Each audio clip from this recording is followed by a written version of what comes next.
On May 31st, 2024, He Lei, this guy, was interviewed by a Chinese media in Shangri-La Dialogue. He's a lieutenant general of the PLA and the media spokesman in this conference, okay? And this Chinese media who interviewed him, and I believe it was Phoenix Media, something like that, it is definitely a setup interview, okay? So the questions and the answers was pre-scripted and prepared ahead of time. And what he said actually created quite a stir in China. The question goes like this. The interviewer asked about the military drill around Taiwan after the inauguration of President Lai in Taiwan. And this is his answer, okay? We have many different reunification war plans against Taiwan. The military drill we just practiced is just one of those war plans. And then he went on and say a lot of things about Taiwan, how, President Lai is all to blame and all this kind of thing. I don't want to repeat it. But at the end, he says something that was a little bit unexpected. This is what he said, okay? I'm going to try to translate this last statement of his as accurately as possible and see what you guys think. The goal of completing the unification of China and solving the Taiwan problem once for all, that goal is edging closer. Please, everyone, just wait and you will see. And in the Chinese, it says, 请大家拭目以待. I read this. This is the best English translation I can come up with. But in Chinese, it sounds a lot more serious, at least to us Chinese. Let me try to give you an example, an illustration, okay? If, let's say, me and you, we're having some kind of argument, okay? And I'm going to say that if you insult me again, I'm going to beat you up. All right? That's a threat, right? But what this guy is trying to say here is like, okay, my Uber is going to be here in 5 minutes. You stay where you are. I'm coming over. So this guy sounds actually more in the action phase, not at the threatening phase. That's what we see it. And the younger generation of geopolitical commentators in China were getting very excited and nervous at the same time about this particular statement. The older generation also feel kind of shocked how this guy put it this way. I know most of my audience do not speak Chinese, okay? And whatever things you hear about a Chinese official is translated into English and broadcast by, CNN or Fox News. And this is abnormal by Chinese standard, all right? We do not have this kind of people like Kaya Kallas, go to Munich Security Conference and say something like, we have to make Russia smaller into more smaller, peaceful republics, and that will be good for humankind. We don't have officials going around and say this kind of thing. And when we say something, we usually mean it, okay?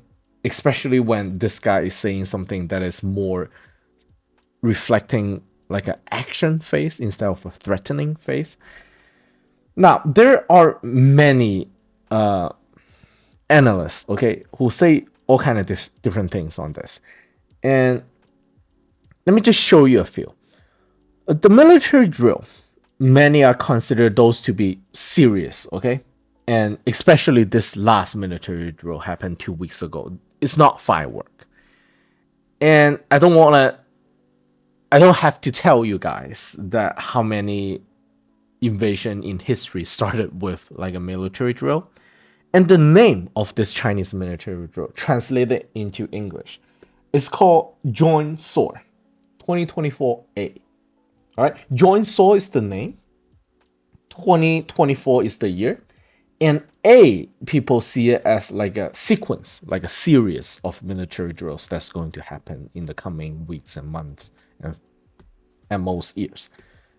So there's actually many people who predicted that the actual invasion is gonna happen in one of these military drill. Now, the second point my audience have to understand, okay, before President Lai's election and inauguration, I will say this is just a rough estimate, okay, but I would think that is more or less correct. Before the inauguration of Mr. Lai, I would say maybe 5% less than 3% even mainland Chinese see Taiwan as an independent country. There are definitely some who's not willing to say it, but most, like majority, say it's not an independent country, it's part of China, okay? And this very, very small minority think that maybe we should just let Taiwan to become independent. It's definitely there. I've talked to people who say this kind of thing, but they're like super minority, all right? Now, there are also people, I'll say maybe 5 to 10% of the people believe that military unification is the way to go and is leaning towards that, okay? And majority of the people in China, which see Taiwan as part of China, but aim for some kind of peaceful unification, all right? The problem now is that after the inauguration of President Lai, or let's say even after his election, the people in this middle sector, they're vanishing. What I'm saying is that I can't say that they're being or becoming pro-war, but definitely they are seeing that peaceful unification is becoming more hopeless. So they're either becoming maybe more leaning pro-war or saying that I don't care anymore. So this is where the wind is blowing. So if you think that a few years ago, if China just launched like a military assault onto Taiwan, causing a lot of casualty, tens or hundreds of thousands, many Chinese people in mainland China will say that, well, really, is that really necessary? Can we just wait and seek for a peaceful solution? Well, now the problem is that that population is vanishing. So many people come to accept that war might be an eventual outcome of this Taiwan situation. So that's becoming more dangerous, I would say. Now, the third point I want to try to make here is that also, I want to say something about people in Taiwan. And I know I have Taiwanese audience. And this is what I'm getting from my Taiwanese connection and friends, but I'm not sure if it's accurate. You can, verify with me, all right? The people in Taiwan is becoming numb to this military drills. So they don't care anymore about this military drill trying to threaten, and trying to keep them out of independence, which is also, I would say, dangerous because this military drills in some primary purpose is meant to create this kind of pressure, right, on the Taiwanese people to push them towards a neutral or even, I would say, a pro-China agenda, to threaten the Taiwanese population to say that don't go independent, okay? And it is also become less effective because it's too many firework and no real action. That's what the Taiwanese people come to consider those military drills are. So, and also that there's this kind of Taiwanese military is also exhausted when countering this kind of Chinese military drill. When the first or second time they're very well prepared and serious about what is going on. After, 10, 20 times, they're saying that whatever, this is just another drill. So this is also making a potential lightning military action from China against Taiwan to be more possible. It will make Taiwan more vulnerable because they're feeling numb and they don't care. So as you can see, the stars are happening to be aligning right now. And my last point here is a philosophical point, okay? And this has been discussed more by the senior geopolitical analysts in China as well as in Taiwan, is that usually when Chinese government or any government around the world, okay, when you say this kind of threatening things, it usually means that you are bluffing. Usually, all right.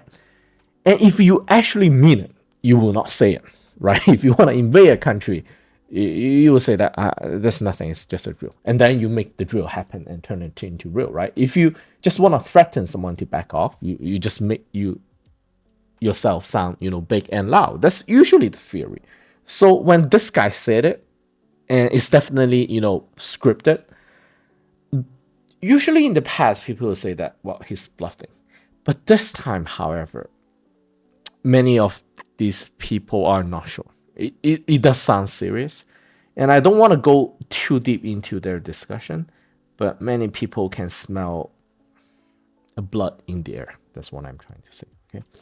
Well, I think there's a common understanding, and should be by now, that you can see US is trying very hard to escalate the tension around China. If not, you really need to look at alternative media source and not just mainstream.